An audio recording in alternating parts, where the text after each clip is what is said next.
to visit with us.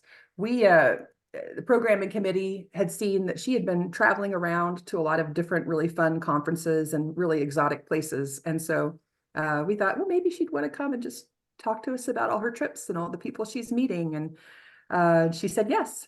I'm just super thrilled to introduce her. She was my friend first. We have kids who've gone all through school together, and now she's my mayor, and I just could not be happier about that. I will turn the floor over to Bart Buffaloe. Thank you for being here. Yeah, thanks, Sarah. Thank you, Muleskinners. Hello, hello. People I've served on a dais before with, people who have served on a dais before. I just want to say thank you for having me out. Thanks for the invitation, Sarah.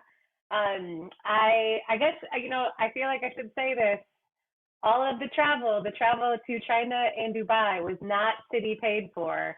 It's just a sort of saying that I'm seeing other I things was talked gonna about. I'm like, I was yeah. gonna ask and have you clarify that if you didn't say that at some point. That was one of my two questions.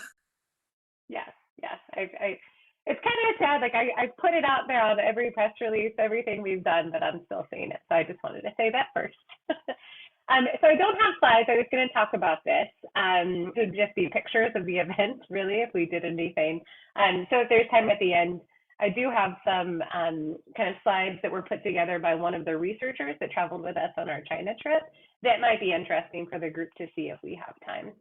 Um, but yeah, just first off, I wanted to say, when stepping into this role, one of the great advice that I got from actually it was former Mayor Darwin Hyman's widow, Axie, had told me to become involved with the U.S. Conference of Mayors. She said, and also Marianne McCollum, former Mayor Marianne McCollum, said something similar, to become involved with these national organizations, because the return on investment that we make in them, and Carl can attest from his experience with National League of Cities, the opportunities you have to network with your peers in other communities can just really, you can reap the benefits to come back to your community because you're learning these best practices. You're also speaking with peers who have probably gone through something similar, and you can blatantly steal their idea, learn what lessons they wish they had to it. And it's also the sweet thing about it is that they're not your competition because they're not running for office in your town. Now, I do have a joke. I should show this picture of a staffer with the U.S. Conference of Mayors that joked about moving to Columbia just to run against me because I told him all my tricks. And I was like, they're not tricks. It's just good business practices. But I'll say, so, stepping into this, the U.S. Conference of Mayors is a national network of mayors from cities over 30,000 in population, though I think smaller ones can be involved, but they're not necessarily at the same level. And from my first meeting, getting to meet with the staff team within the U.S. Conference of Mayors, I got to learn about the special role I could play for my peers in my previous jobs experience. So my first meeting attending was June of this year, and that was in Columbus, Ohio. And there I got to talking with the executive director for the U.S. Conference of Mayors and the president, which is the current mayor of Reno, Nevada. And we got to talking about what I used to do. And I think most of you are familiar, I was a sustainability manager for 11 years for the city and involved in best practices and national networks in that area, both in the US and Canada, but also overseas in the European Union. And so those experiences of sharing best practices, but also just the knowledge of what's available for US cities to take advantage of from federal programs for funding, but also these peer networks where they're sharing best practices. I got to talk about that and talk about how that could be something we replicate in the conference. And so based on that conversation, they asked me to step up into a leadership role with the U.S. Conference of Mayors. I am the chair, of the Environment Commission for the conference, which means that I meet with staff and talk with EPA, White House officials, Department of Energy, and Department of Transportation and others about different policies that are kind of coming down in ways that they can be of help to communities like Columbia, but also ways that sometimes some of our past experiences, I hope to influence how they do future funding. I'll give you an example about some of the transportation funding that we get that is has to go through the state before it comes to a city, and how that sometimes can cause problems for us to stay up on top of new vehicles, for instance, low carbon emission vehicles. So I can talk a little bit more about how I had that opportunity to have that conversation with the U.S. White House officials. But so in those conversations, I then had the opportunity, the executive director from the U.S.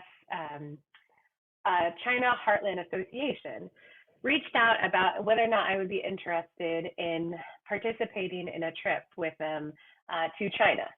And so I'll give a brief just introduction of the two trips, and then I'll go into one and then to the other. So they asked me at this meeting if I'd be interested in being involved in some of their exchange conversations from the Mississippi River Valley to the Yangtze River Valley, and talk about some of the climate change impacts that both geographic areas are experiencing, and ways that we can learn from one another, and then also just have start to develop subnational relationships. At the second conversation was then with the executive director of the U.S. Conference of Mayors about how U.S. mayors, they're trying to increase the number of participations in COP. So COP is the Conference of the Parties. It's the UN's climate change conference, and this year was the 28th conference, and it was in Dubai in the UAE. And so they asked if I would be interested in attending on behalf, in a small cohort of about 6 mayors, to attend that and to speak on some panels, both bringing in my own previous experience, but then also the ways that I see local action influencing global action. And so obviously for both of those trips, I've never been to either place. So it was one of those things. And the first person I ask about whether or not I should do this is obviously my husband, my family. Like, if I leave town, is everybody, like, are we going to be okay? The second is my fellow council members and the city manager, to see like what's happening around those times of those trips, what benefit can come back to our community, but also what impact happens if the mayor is out of town or out of the country. And so I think it's also, this group is obviously way more plugged in than some community groups, but when I'm talking about this, I often remind people about our form of government, where the city manager runs the day-to-day operations of a city. The mayor, we lead our council meetings and serve as kind of like the figurehead for events. If I am not around or available for some of these things, the mayor pro tem steps in those experiences. So I say that just to be like, if I leave town, the town still runs. And the opportunity for making relationships for me is always, I think, it's one of the things that I love most about this job, whether or not it's forming relationships with more community members or strengthening relationships with community members I already have, or if it's doing the outreach across our nation and across the world about helping really shine light on Columbia, Missouri, elevating our presence in this global stage. Those are things that I find rewarding and also impactful. So let's come back. So the China trip. So the U.S. China Heartland Association is a nonprofit that was started by actually former Missouri Governor Bob Holden. And it was started with the conversation about really wanting to make sure that we're having healthy relationships and exchanges between our two countries, but especially focusing on the Missouri, or the heartland of Missouri, because we have so much in common with some different areas in China, and also have had a lot of trade over the years. For Missouri, I think China is our 4th largest import and export market, whether or not that's products coming in that we're utilizing for manufacturing, whether or not it's some of our products exporting out, like for agriculture uses. And I say all this to say, like, I'm aware of some of the conversation that's happening in Jefferson City right now. That's a little bit higher than what I was getting into. We were just getting into I was meeting with other mayors and talking about how cities run. But it was an interesting invite to be asked to go with this. And so China, the interesting thing for me, I'll share a little bit about the trip, as well as some of like the pre-trip planning. So our group was the first group of mayors. We were the third group from U.S. government officials visiting. The first was obviously within the White House officials had visited, and then Governor Newsom from California had been there the week before we were there.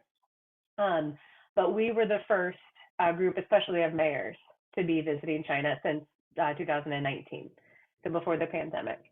And so that made a lot of attention in China. We had lots of news agencies wanting to interview us about what we were doing, but also it was very much a red carpet rolled out in every city we went to because they were so happy to have people coming to visit again. We, while there, or before going, we had multiple calls where we would do conference calls with the U.S. State Department about our safety, both from a technology point as well as a physical standpoint, as well as the U.S. Department of Commerce, who have a lot of trade. We have a lot of businesses in China, and obviously U.S. businesses is what I'm referring to in China. And so they wanted to make sure we had opportunities to talk with some of our U.S. Counterparts over there, but then also just to be aware of some of the startups that are happening. And a lot of those are really around clean energy, clean technology, because our focus was really around climate change's impacts on the areas of China and ways that they were similar to what we're seeing, and in ways that it impacts cities especially. So while leading up to this, some of the things I had to start using, which I had never thought about, were terms like burner phone and I forgot, there's one other one. So basically, we were warned for cybersecurity not to take any city laptops, city cell phones.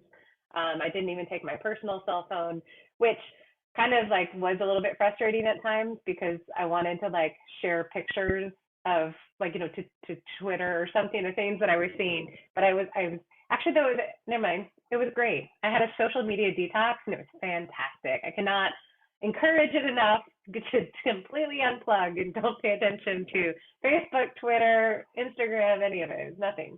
But that said, it was definitely interesting too, because I didn't have access to my city email either.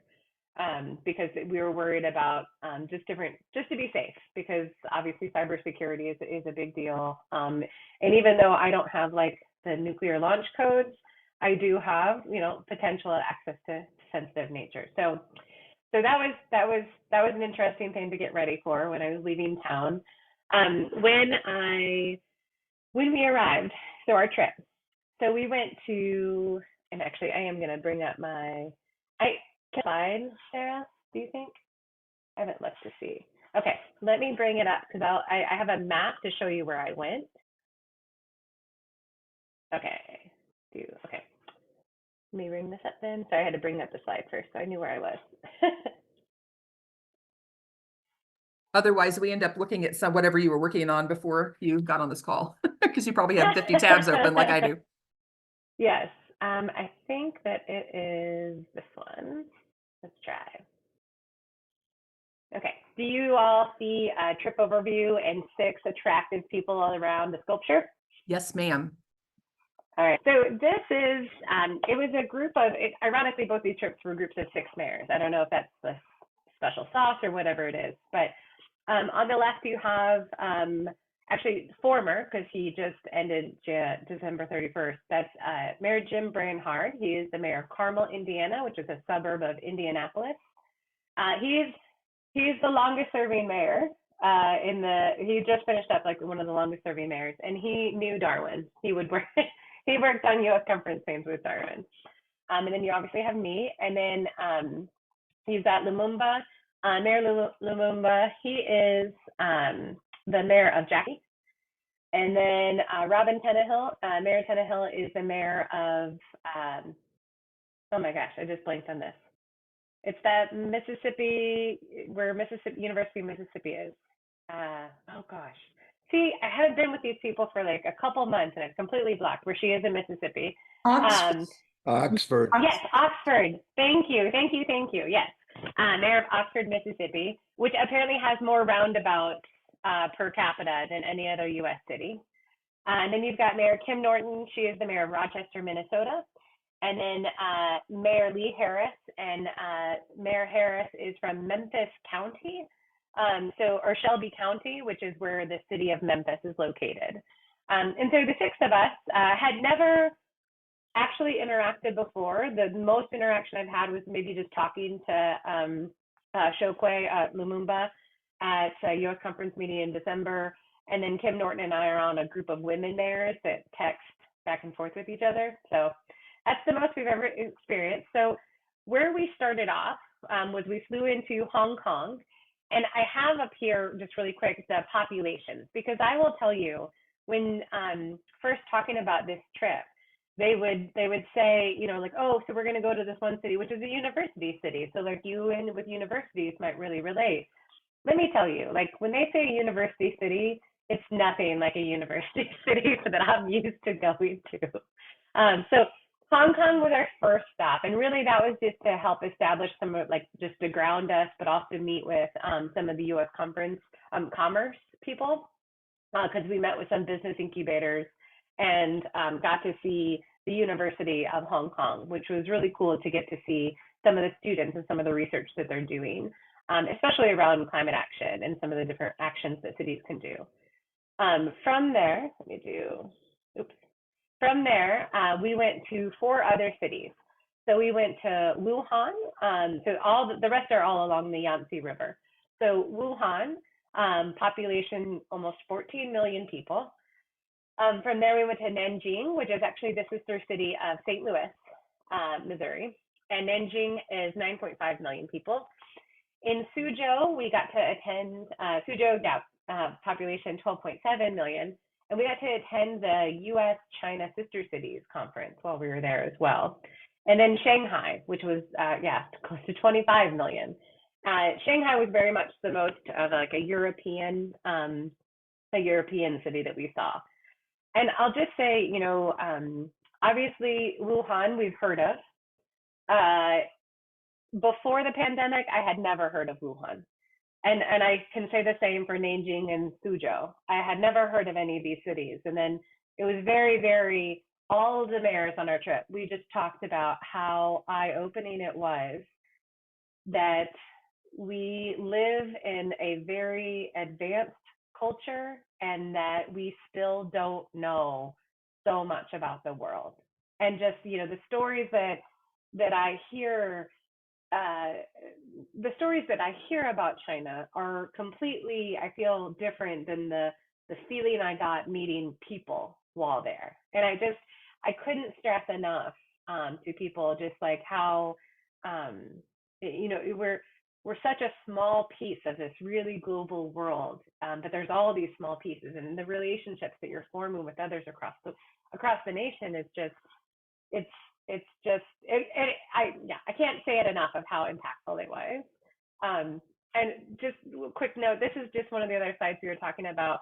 We were talking about, obviously, our communities are very different, but yet we also have a lot of similarities. So obviously the democracy, the difference in the autocracy and having, you know, one party rule, whereas like the mayors I met were actually more of like party rather than elected by the people. So that was very different. We started out the trip by talking, every city we were in, we would have an opportunity to sit down with the mayor and kind of like their cabinet. And we would sit down and they would be introducing themselves, and they would, you know, we would introduce ourselves. And I started off the meeting, by first saying things like, oh, you know, I'm the mayor of Columbia, Missouri, population 130,000. You know, we have a University of Missouri, which, you know, has about 32,000 students enrolled, you know, and these are the things that we do. And then they would be like, I'm the mayor of Nanjing, you know, population 9 million. So then by the end of the trip, I was like, I'm the mayor of Columbia, Missouri. It's the 4th largest city in the state of Missouri.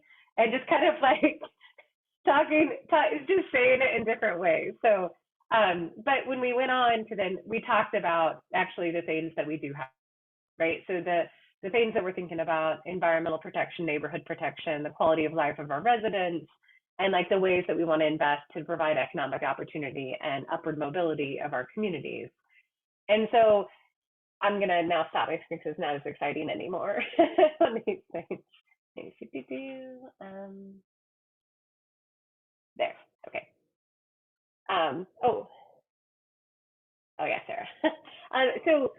So on these trips, every city that we went to, we had an opportunity to meet, obviously with the mayor and city officials, as well as some of the different the Friends of China groups that were working on making sure that we felt welcomed. And I will say, I'm definitely, like, one of my other takeaways was I brought gifts with me, like University of Missouri spice rub, or I had a print. I don't think I have my print up here with me, but I have a print of that Jenny McGee print of City Hall. If you guys have seen it, it has like the keyhole in front of it. It was actually a gift that Matt Pitzer, former council member Matt Pitzer, had I just blanked on the word for this, commissioned for a trip to our sister city in Japan. So it felt fitting to take a sister city, at least, commissioned print with me to give as an official gift.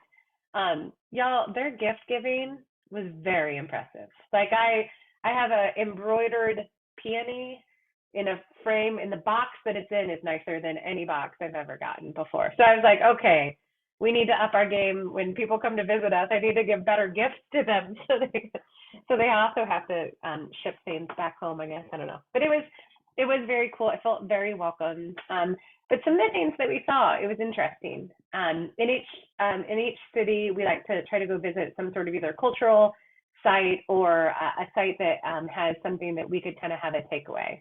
So I was going to share. Let me check my time. Okay. So one of my takeaways, I'm going to try to bring this up actually. I've got this one. I'm going to share my screen again. Hopefully it's going to work. Oh wait, hold on. I have to present on that one first. Present. From current slide. Okay. Now go back to you. Share my screen. I'm like getting so fancy on these things. Things you didn't know you needed to know how to do. Okay. So this is a trip. So this is in Beijing. This is, and you can see, can you nod your head? David, you're the head I see. Will you nod your head if you can see it? Thank you. Okay. This is an EV charging station in Beijing. Beijing had, I think theirs was 86%. I think I wrote this down. So around 75% of their public transit vehicles are electric, versus in the US, that's 2% of ours. And this one in Beijing, about 86% of theirs is pretty much EV, and it runs 24/7.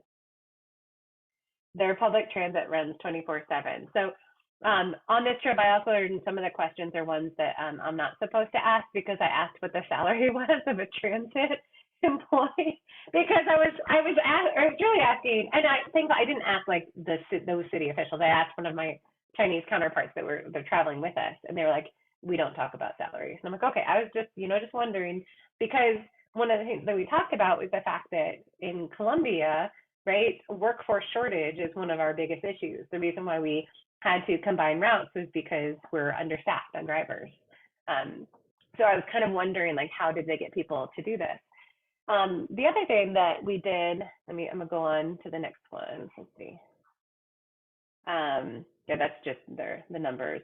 We were also talking about their different street designs that they have. So they're obviously having a lot more cars in their country, but they also had a lot of these kind of boulevard designs, and you would see, the difference between often you would see somebody riding in the bike lane. You might also see some like just smaller electric buses, or not electric buses, some were electric bikes, some were electric scooters or mopeds, but would also be using these kind of spaces, but they were very heavily utilized by single vehicles. So yeah, here's somebody riding, and some of those were like the electric cars that we were happening to see. And on this one, on the right one, that separated bike lane is actually for like those who are going faster and those going slower. I'm coming around. Okay. But one of the other really cool things getting to see was to see how they did some of their infrastructure improvements. So this is an example of a neighborhood in Beijing that used to be, the example of kind of like a historic neighborhood that was on the risk of being kind of gentrified. And so as they were looking at it, they were wanting to not increase the scale too much, but maybe add a little bit more density, clean up some of the infrastructure problems they were having. But what we're looking at in this picture, actually, we are looking at the fact that they daylighted some of their infrastructure with this display. And I think in the next picture, you can kind of see it. Where this is my picture where I'm looking down and you can see the pipes below, and then they kind of have the chicken wire over it, and then the glass obviously on the other side, and there's the roof over it. And then you can see behind the speaker there, and then on this last slide, they have the pictures and descriptions of what it is and kind of like what your infrastructure is. And this is one of the things that I often talk about is that, you know, when we say the word infrastructure, when we talk about stormwater, when we talk about sewer and cables and different infrastructure, it's hard for people sometimes to really, until some socket is tearing up your front yard or Brighter, whoever it is, and you're calling us, you know, you don't really think about it. It's just there until something breaks. And so I appreciated this kind of elevating the community conversation around to show what is there and to show what, you know, we don't often see. And so this is just something that I had to take away and thinking about, especially for like downtowns and our central city neighborhoods, doing something similar, these sort of like community education. Now I know the first question I would get from a city staffer is like, well, who's going to maintain it when the signs need to be replaced or whatever? And I was like, let's handle that. But let's like not just say no, just to go from no. Let's see, so I have that next picture. And then one of the other things too that we got to see when we were in the different cities, excuse me, I'm gonna skip a couple slides because these are more boring slides. Not boring, but they're not as graphically interesting. Here, this one, on the left, we're seeing a project. The person talking there is the head of the Energy Foundation for China, which was one of the sponsors of our trips. Foundations were what covered our trip to go over here. The Ford Foundation and the Energy Foundation were the two biggest ones. And they were really trying to, the point of that, for the reason why they were investing is they wanted to help raise awareness to, you know, the chief economic officer of a city, the mayor, about what's possible. And so the Energy Foundation executive director there, he's talking about, you know, the way that they kind of were designing this neighborhood was around district heat, this idea of like some of the waste energy from a local energy plant could then be capitalized rather than just kind of burned off, but could be captured and used to help with running energy, running the steam systems and different energy systems in this neighborhood, and how then it helps basically reduce the cost of operations for this, for the multiple buildings, which included apartment buildings and business buildings. And so it was just something that was very, very cool to see. And then on the right was a small kind of wetland wastewater treatment facility that was for a neighborhood that used to experience flooding. And it was kind of like a working class neighborhood. And so it, basically they created a garden for the community members to get to experience. And then also had this sort of like the wastewater treatment, which there's kind of like the shipping container thing has kind of like treatment inside. And then it went through a series of different gardens and wetlands before it was kind of just into what was basically a creek system, but it was all treated from there, and they were testing it at multiple levels. And so it's this idea, like that's more for a rural or an urban area that doesn't have stormwater systems, but just the idea of not having to just rely on a major wastewater treatment plant, but you could do it kind of on a smaller scale of systems. And then that was the end of that picture. Okay, that was my last picture of that one, so I can stop screening again. Share.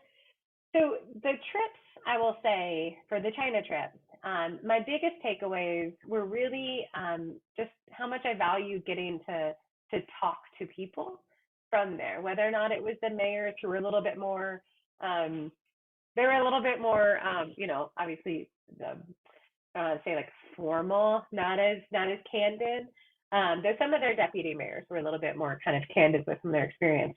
But really, what I loved was talking to just some of like the everyday staffer that was excited to talk with us.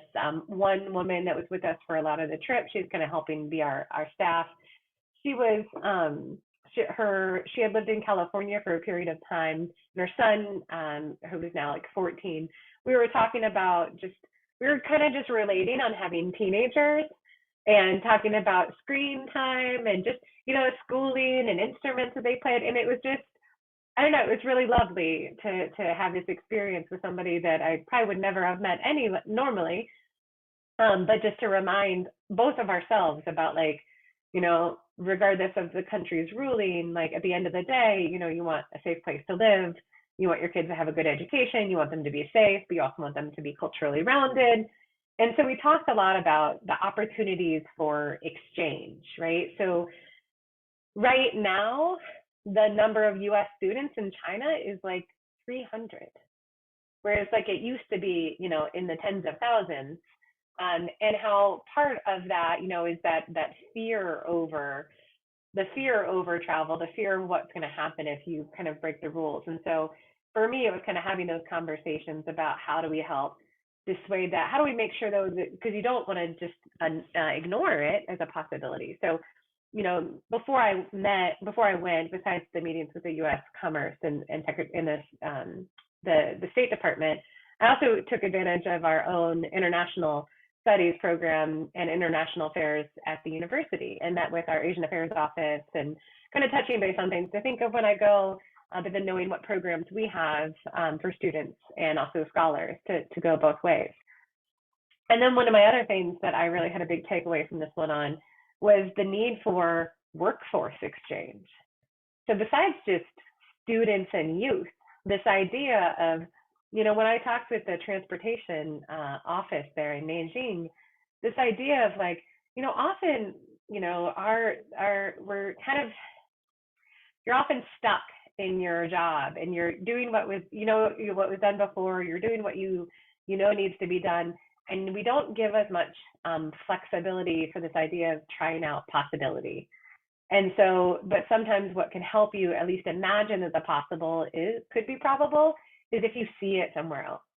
And so those opportunities that we could have around exchange amongst those who work in transportation design, neighborhood design, energy design, any of those different systems and programs to maybe then help us open our own eyes to what's possible. And so I kind of left that talking to the Energy Foundation director about potential exchanges that I could send over water and light to see some of their clean energy technology, just to see what's possible. I'm going to take a sip of tea because I haven't yet in the last 30 minutes and see. I saw where there's a few chats. So is there anything in the chat? I haven't clicked on it. Is there anything I need to know? No, we're just talking to each other, more or less. Oh, okay. There's no questions, I don't think. I mean, Okay. Alice asked one about are there other cities that have 24/7 public transit, and then Dave Taylor's so great, he just Googled it and he's like, here. So done and dusted. Yeah, he's great about that. Yeah. Okay, cool. Thank you. Well, yeah, if there's anything, just do some big things so I can stop. I will. Okay. You bet. So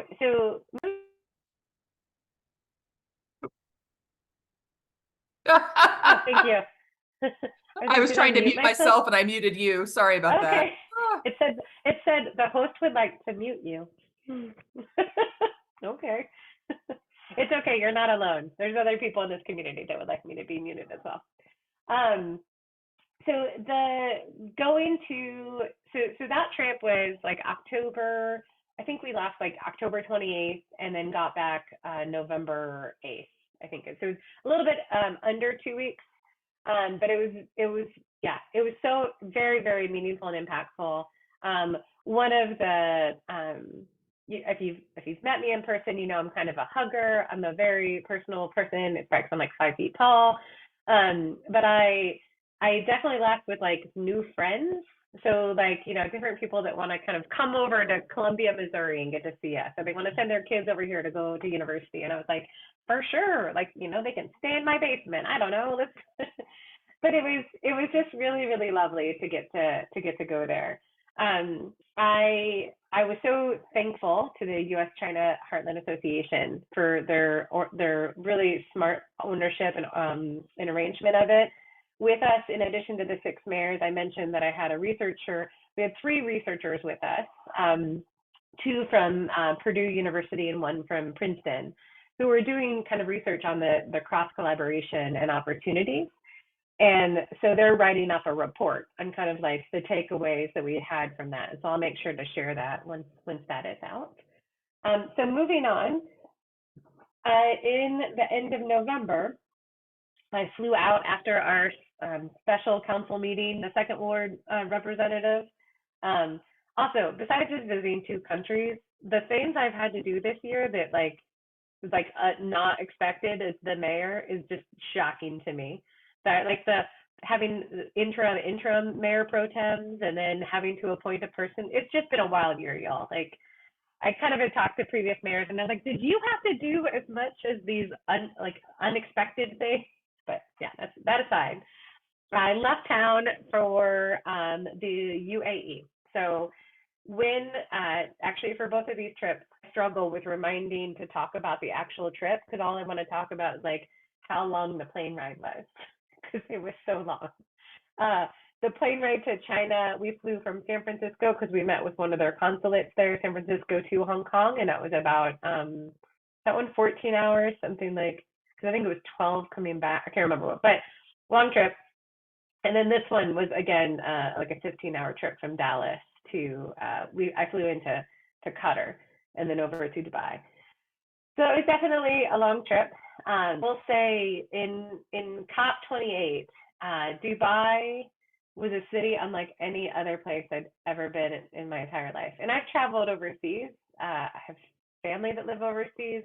It was definitely a very weird experience, very different experience than what I did.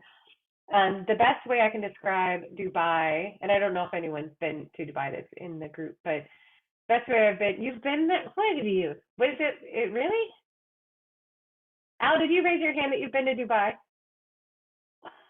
Yeah, it was very interesting. When we flew in, we would drive. Everyone drives. Like there is like one little elevated kind of subway, and it's just like a straight line. And so like if you're not on it, it's not the most convenient to utilize. But where we were located, the way that people described it is that Dubai is kind of like the Vegas of the UAE, where it might be a conservative country, but like there's still lots of like there were bars, there were women wearing scantily clad clothes. So I definitely didn't feel, but maybe it was also just where I was. I didn't feel like I was a second class citizen as being a woman there. It was very multicultural in the areas that we are. Also in Dubai, they host major events every week, and so like the week before us was like airfare week, so like Boeing and all the major players were there with their fancy jets, and so it's just kind of everything coming in and out, and it's a very fast-paced city. When we were driving from the hotel, so we had drivers that would drive us, and so when we were driving from the hotel to the location of COP, the driver explained to us, we had about a 10-mile kind of stretch between we were driving, that about the halfway point, everything we saw from that point back towards our hotel had only been built in the last 5 years. And it looked like New York City. Like it was tons of tons of tall buildings, tons of huge developments. And it was very interesting to do that. So COP28, there are a few, there's 2 things to the climate change conference. There's the blue zone and the green zone. And so the blue zone is where more of like government dignitaries and official attendees of the conference have to have special access to get into. And that's where the mayors were going. The green zone is kind of like every other kind of organization that wants to do anything or is somewhat affiliated with it has usually booths in different sections there. So like Greenpeace would have a section in the green zone, and there's just lots of kind of more education opportunities in the green zone. And then in the blue zone would be official panels. Besides just the official delegation from each country meeting to make their votes known, there were also a lot of side series within that. And those were the ones I was usually participating in. And so I'm going to, just for my own notes, I'm going to bring up, I don't need to share it with you guys, just so I can remind myself what we talked about, what we did.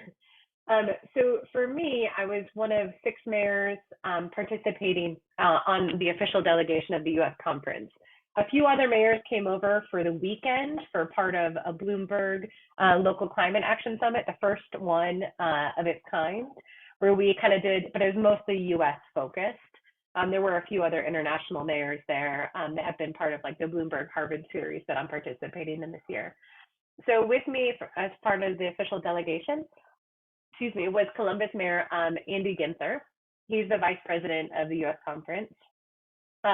Burnsville, Minnesota Mayor Elizabeth Kotz, Des Moines Mayor Frank County, New Orleans Mayor LaToya Cantrell, and Washington, D.C. Mayor Muriel Bowser. And so while we were there, we would have some official ones where the 6 of us would be on a panel giving a conversation, but otherwise there were other panels that we would participate in. And so I'll share that this is one of those times where also my previous experience with sustainability and with the Urban Sustainability Directors Network came into play, because then once it was known that I was going, some of those past partners were like, oh, we need to have her come and talk because she's, she knows what she's talking about. We're talking about climate change. We should invite her. And so the staff at U.S. conference said, and I'm not meaning to do this to brag, I just want to say how busy I was, that I didn't get to see anything. Like I saw like one thing, but people would be like, oh, so they've asked for you to come and do this other panel. And I was like, but I wanted to go see, I wanted to go up to the Burj Khalifa, like, some of those things I wanted to get to do. But I'm also kind of a workaholic on these things where I'm like, well, if I'm going, I should definitely participate. I should be part of this.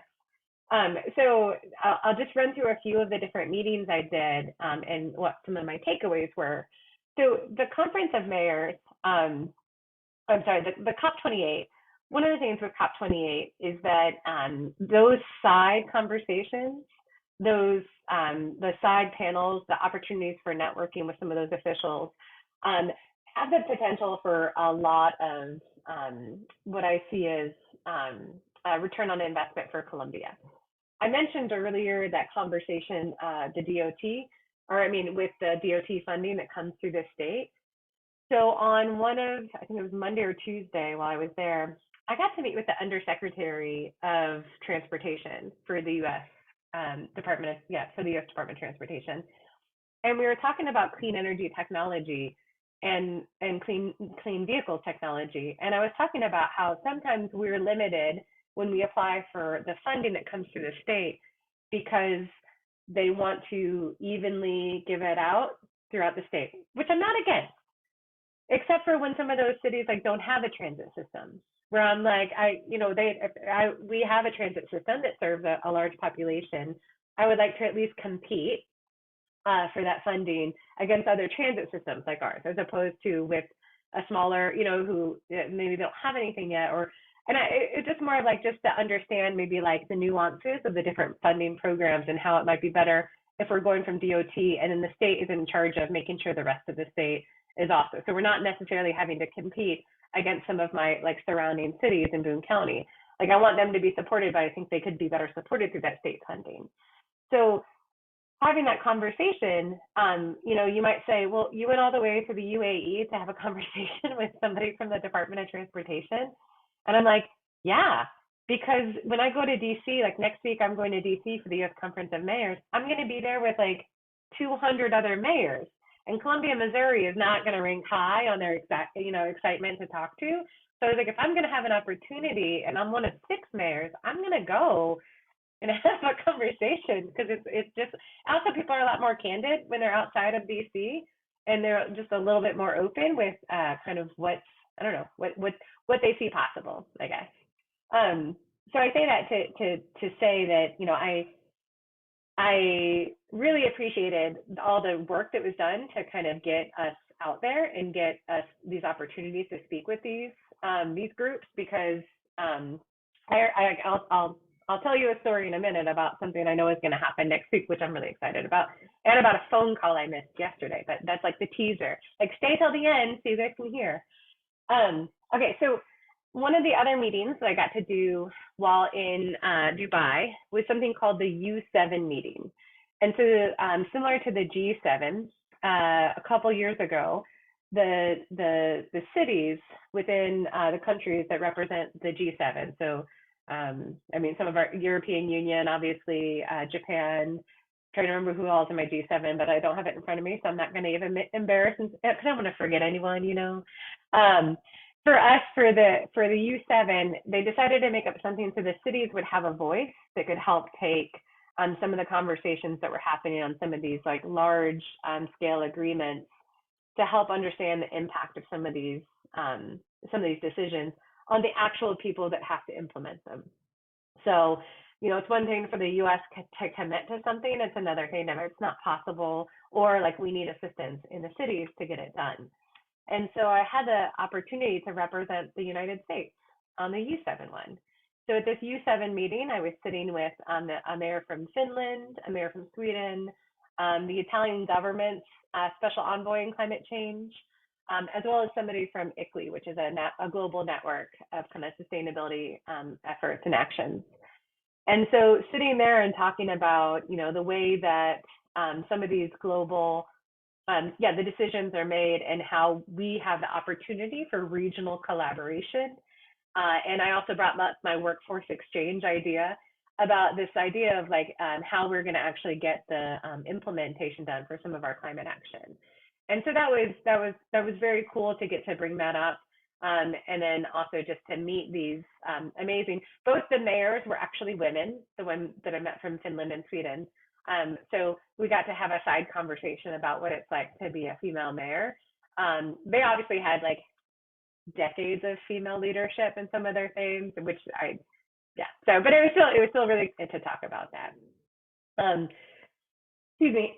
From there, one of the next big meetings that was really cool that I got to participate in. This one was one when the U.S. Had their own the U.S. Center Pavilion, and this was one of the ones where I got to spend time with our former EPA administrator Gina McCarthy, and Gina McCarthy. Talking about like the impacts of, you know, again, like local action, the actual work that you're seeing done in cities, and some of like the clean energy that's transition that is happening, and ways that we can see them being more just. We talked about climate justice and the Justice 40, different things that the United States is trying to implement to make sure that every one of our climate actions are thinking about equity and diversity, and also making sure that we don't have communities that are left behind. And so it was, I just say that to say like it was fantastic to get to talk with her because she's been working in this space for a very long time. And the thing that I really loved about it is that she is still optimistic. She still has that optimism that work can be done. And sometimes when you're working in this space, it can get a little bit overwhelming to think about all the work transition that needs to happen. So the next day, I had an opportunity to go meet with it's called the U.S. The U.S. UAE Business Council. And the U.S. UAE, so the UAE is the largest Arab investor in the U.S. They have about $600 billion in foreign direct equity investment. And I think that's something equivalent of like 300,000 jobs. And so what they're doing, they're investing in things like life sciences, but also some in clean energy and renewable energy development. And I got to meet with them. I don't know if it's just people didn't notice the invite come into us, but I was only one of 3 mayors that was in this lunch meeting with these UAE investors. And one of the really cool things was the Mubadala Investment Group. They're the ones actually that have the largest of the Arab investments in the U.S.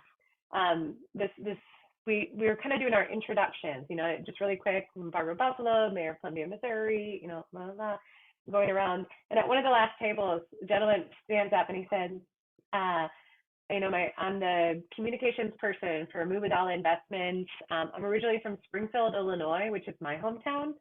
And so, of course, in this room, I was like, me too. And then I was like, I'm sorry, we'll talk later. Like, just one of those things. Because the chances of meeting somebody from your hometown in Dubai, I don't know, it's just very weird. Well, ends up his brother went to Mizzou. And so we got into this whole long conversation about, central, the U.S., but the conversations I had with him, they're looking for investments. They like to do life sciences investments through their group. And so I mentioned to them the NU research reactor and all the work that happens around isotopes and for like the life-saving cancer drugs that we work on, as well as the next steps, both the incubator we have for the Missouri Innovation Center, but then also the incubators that we have just surrounding Next Gen, and then the new Next Gen MER that will be happening in the future. And he's like, oh, yeah, we should definitely get your and I was like, well, let me just give you, like, here's Moon Choi's contact information. Like, this is something to get out and go. But it was just because we had that kind of like just easy, he's the Mizzou relationship, and then also obviously our hometown, we got to talk about food back home. So it was very cool to have that opportunity. It also did lead me to that opportunity where, when talking with one of the staff members there, she mentioned how she used to live close to our hotel. And I was like, why would you ever leave? Because it was a really cool space in the town. And she's like, oh, well, we bought a condo in the Burj Khalifa, which is the tallest building in the world. And so she's like, if you guys aren't busy tonight, if you and, Lena want to go up and have a dessert up in our condo, you can come to the 95th floor. And I was like, yes. So I say I didn't get to see anything, but I did get to go have a slice of cake on the 95th floor of the Burj Khalifa. I didn't get to go up to like the official observation tower, but I got to be really tall up and take pictures for my son, who thought I was the coolest. Like, anything else I do is not that cool, but that elevated me in his eyes. Going ahead into the other meetings that we had, I got to participate. The U.S. Green Building Council had a session about local action where they had us go and talk about the opportunities for the built environment to play. And I got to talk about the role that local government plays, because we're usually the ones that have the building codes. We're usually the ones mandating those. I got to talk with Apolitical, which is, they're working with the Bezos Earth Fund on something called Building Climate Capable Governments. And so they're working on really building up your government staff's ability to be kind of climate savvy, to understand some of the different areas to focus on. And so I got to talk about how we are getting ready in Columbia to start doing like all employee education around climate action, local climate impacts, and the different impacts we can make, the decisions that we make in local government. So that was one of the things that's coming up with us.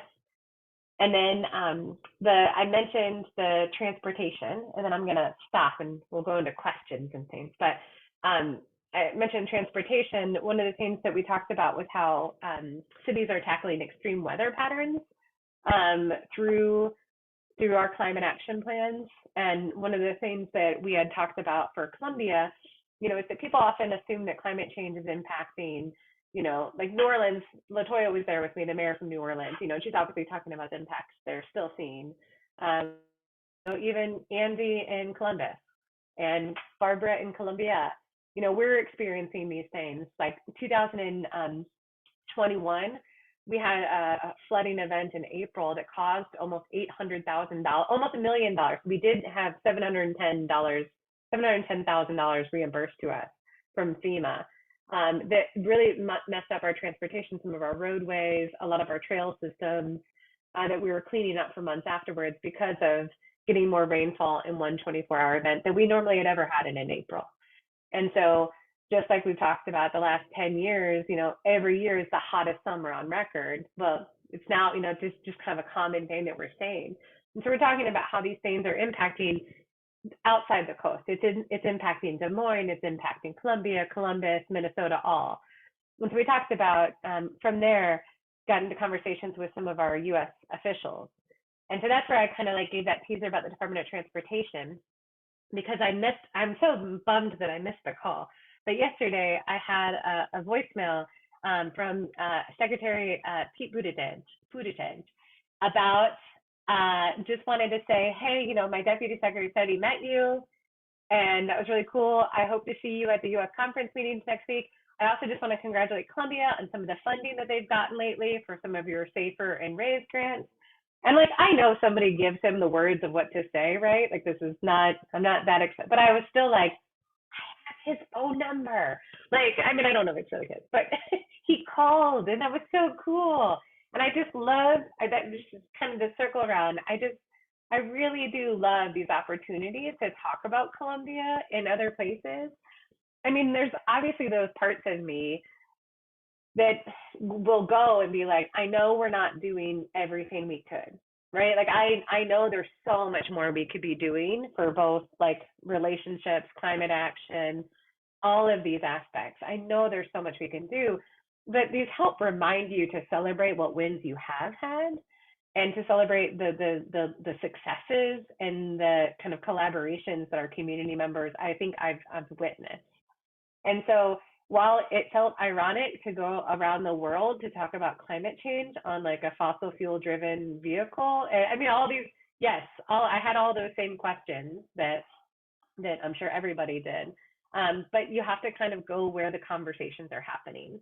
And so this was an opportunity to go there. And so I'm thankful that I have that flexibility with currently just doing the mayor job as a full-time, even though it's not supposed to be a full-time job, but I do it as one. I'm thankful for the flexibility to get to do that and the support from like the U.S. Conference of Mayors and the foundations that funded our travel. So with that, Sarah is going to open up to questions and drink more tea that's no longer hot.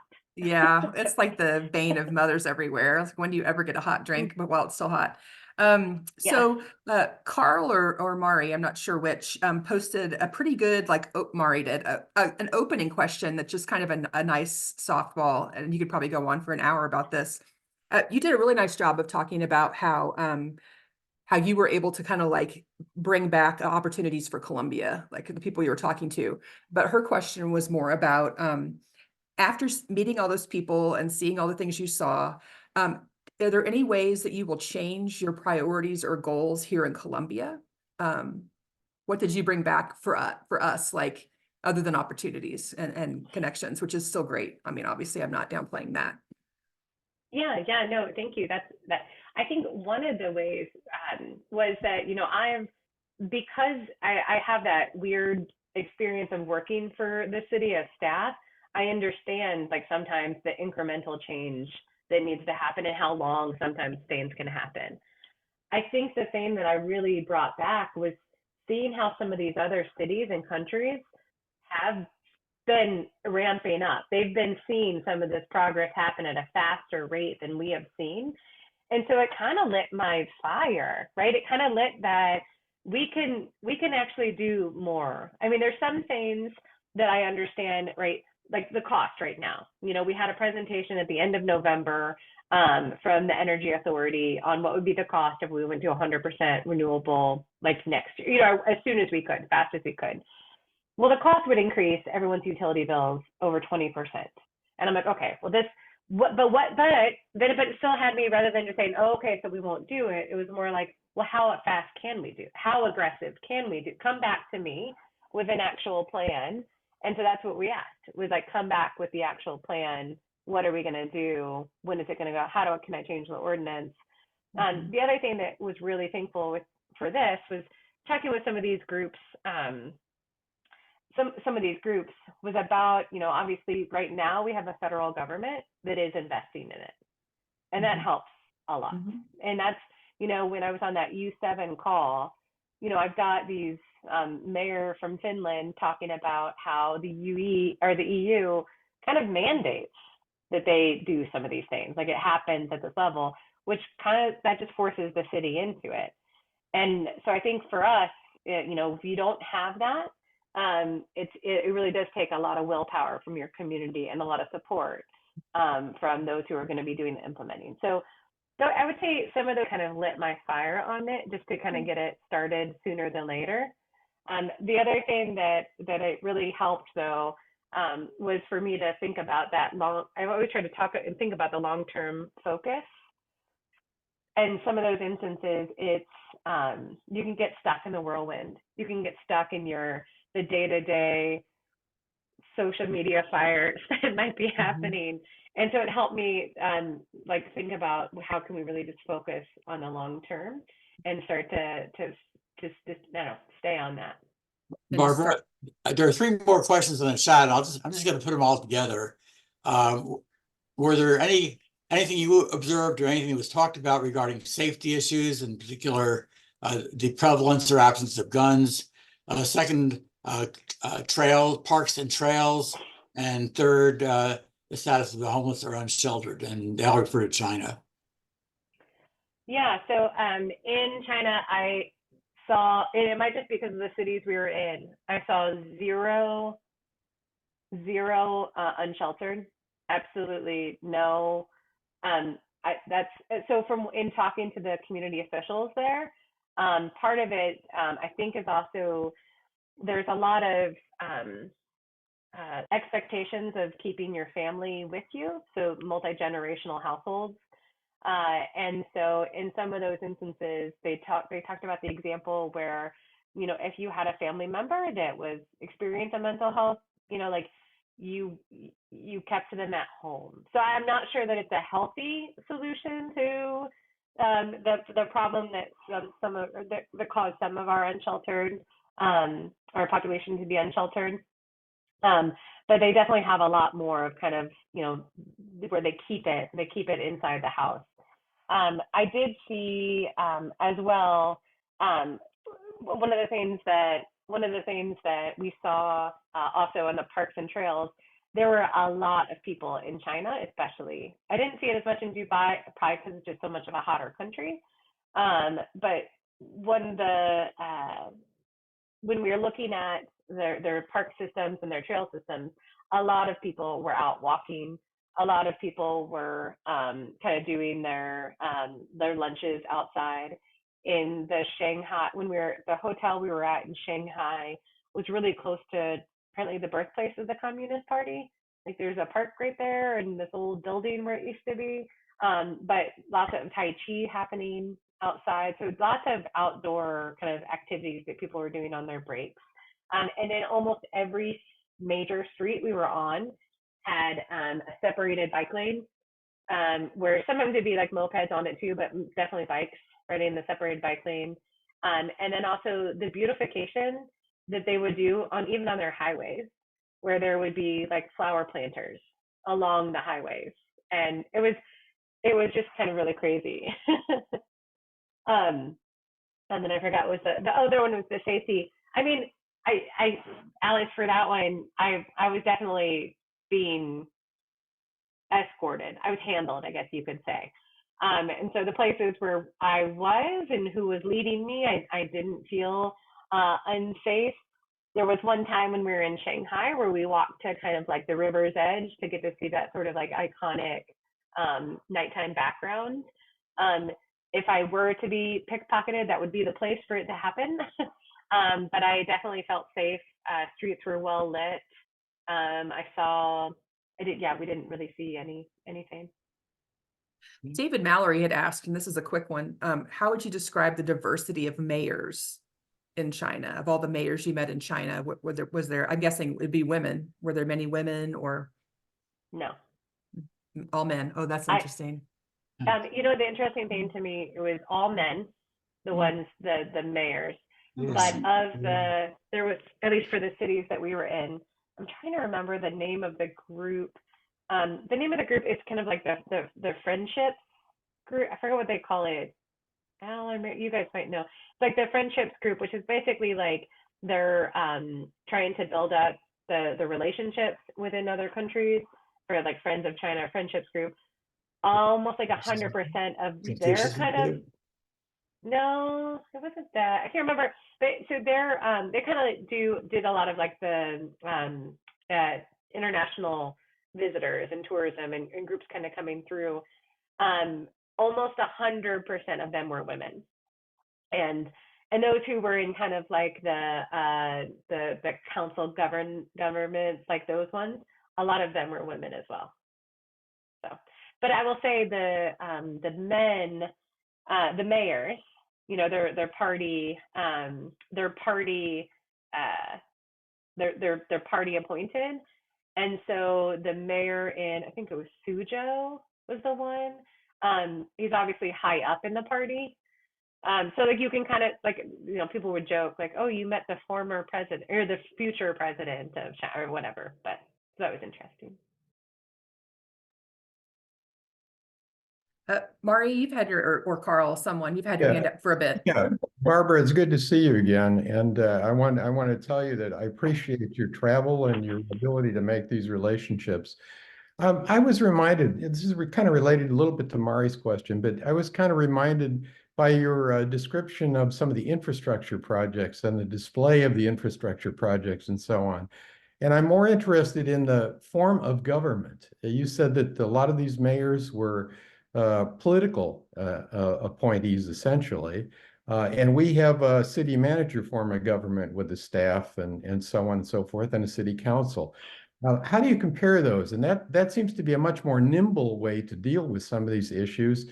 And how can we reconcile that to make some of our local decisions a little bit more nimble? Yeah, I mean, they were all appointed. The mayors are all appointed, and usually it's like how well you're regarded in your party.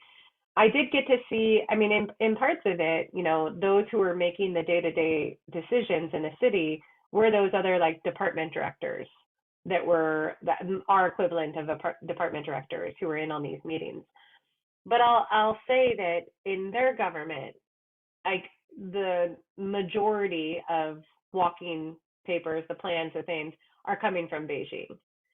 So when we, you know, I guess it was so interesting. You know, the first city to go to like Wuhan, so the first city on the mainland China to go to, their conversations, like I heard the same bullet points, same talking points in Wuhan, in Beijing, in Suzhou, in Shanghai, like the exact same talking points. And in talking with some of the U.S. China Heartland Association staff, they were talking about how, you know, in even just like 5 years ago, those would not have been the talking points, that they would not have the focus that they've been doing on clean energy development and some of their clean transportation investments was not happening. It's not, I mean, it was not. And so because it came down from the party, because it came down from Beijing, now they all were acting on it. And so, you know, I don't know, I'm not sure how much flexibility the cities have for how they implement some of the actions that they did. But I think you see a lot more of the creativity is happening in some of their, the I guess, more neighborhood scale, like what we saw, is where you're seeing some of that. The other thing I would add is that, which I didn't know going into this, and it's the same in Dubai, is that no one owns the property that they're living on. It's all owned by the party, and so, or by the country. And so some of those buildings are like 70-year leases, land leases.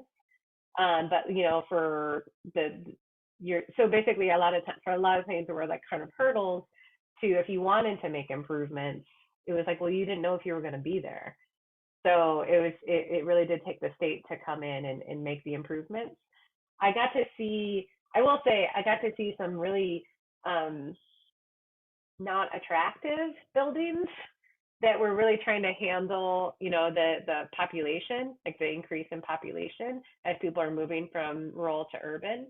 And so I got to see some places where it was done really well, and some places where they definitely lost a lot of their sense of neighborhood because they didn't have those kind of like communal areas to get together, and it was just block after block after block of apartment building. And you could kind of tell from those neighborhoods going through the different scale of kind of wealth that there probably was between theirs. Peter had a question back when you were talking about renewable energy, about who he would approach at the city to get, it just jumped because somebody posted a question, information, because he was talking about the 20% cost for 100% renewable. I lost track, but he's wondering who he could talk to get some numbers. Yeah, Peter, were you at I forgot whatever that off council or the council work session on renewable, because I thought it was part of the report that we received on that one. But I'll see if I I can. was there. Yes, I was. Yeah, did they have a link to that report? Do you remember? The only thing we got from that was the summary slides. We didn't get the full report. Okay, I'll see if I can get it, and if so, send it on. Thanks. Let's see. Any mention of or discussion of Missouri's various proposed bans on Chinese ownership of Missouri farmland? It may have been that may have been so far in the weeds they're not even aware of it because we're so tiny. Yeah, compared to- it definitely didn't come up. It also is a reminder, like that wasn't so when I went, like, you know, yes, we talked that's about it true. last legislation session, but now since that was just introduced again, Mhm. I will say, you know, one of the things I do find it ironic that we were talking about local ownership over ag lands like 20 years ago, and or 15 years ago, and at the time it was like another party in the state was like, oh, it's not an issue, and then now all of a sudden it's, never mind. I was like, how handy to use the things that get political attention during an election year, but I'm not going to say anything on that. Yeah. The question I had is kind of a softball question, but when you were talking about having to go from saying the population number to being like, we're the fourth largest city in the state, which sounds more impressive, right? Were there other times where you ran up against preconceived notions about maybe United States in general and Americans or Midwesterners? Like, did they like ask you if you were carrying a gun? You know, I know that's often they're like, oh, everybody has a gun and everybody, you know, blah, blah, blah. So did you run into any funny or awkward moments where they had some kind of a preconceived notion that you had to sort of dispel? You know, the irony is that I had more of those preconceived notions with other Americans. You know, like, oh, you're from Missouri. Like, yeah, how are you guys allowed to do climate action in Missouri? Isn't that an illegal thing? You know what I mean? Just some of those. I will tell you, and I know, obviously, I would have a different experience if I were going over there just as like a tourist and not with an official title or official delegation. But 100% felt so welcomed, and just, especially in Wuhan, which those were some of the nicest people I've ever met. And they were just so genuinely happy to show, like, our tour guide, like, she joked, like, her nickname is like, oh gosh, she was something like Happy. Like, it's just like, because she was so genuinely happy to show her city and show the things that make her city great. Which is just like I would do. If anyone's coming to visit Columbia, I would love to, like, let's go downtown to eat, let's go walk around Stevens Lake, let's walk on the MKT, like, come see why I love where I live. And so they were very much the same. And so especially for Wuhan, which, you know, if you were to Google Wuhan, you know, 100% of the story is COVID and about, you know, their inhumane, you know, health practices, all these things, which is just not at all what we experienced, but also just get it. They were so happy that we were there, and that we were also, I think they were, you know, we had within our mayor, we had 3 female mayors, which they thought was cool. 3 female mayors. We had 2 Black mayors. You know, we had mayors representing conservative spaces and liberal spaces. And so they were just so fascinated with us in the first place, and just happy we could be there. Shokwe kept joking that he was trying to get them to think he was a professional basketball player when he would, like, out of his suit and we were walking around. No one thought he was a professional basketball player, just a spoiler. I was like, Shokwe, you're not even 6 feet tall. Like, this is not a thing. They understand this too. But it was just like we felt very, very welcomed. So I would say I did not experience any of that except for with some Americans. Yeah. Funny, not funny. Yeah. Well, thank you, Barbara. It's been very enlightening and interesting, especially for those of us who have been to China before. And it sounds like your experience was very similar to what we had a number of years ago. Yeah. Well, I'm appreciative of the opportunity to come on and talk. Yeah, I like to do this. And so it's also nice too. I just wrote a piece that I think will be in the CoMo magazine about the international travel. And so that will be out there too. So Well, thank you. Thank you so much for having me. Thank you. Have a fun executive meeting. Or business meeting, then an executive Yeah. meeting. Yeah. Okay. Thank you. Okay. I'm gonna pop off there. Yeah. Al, yeah. Okay. Thank you, Barbara.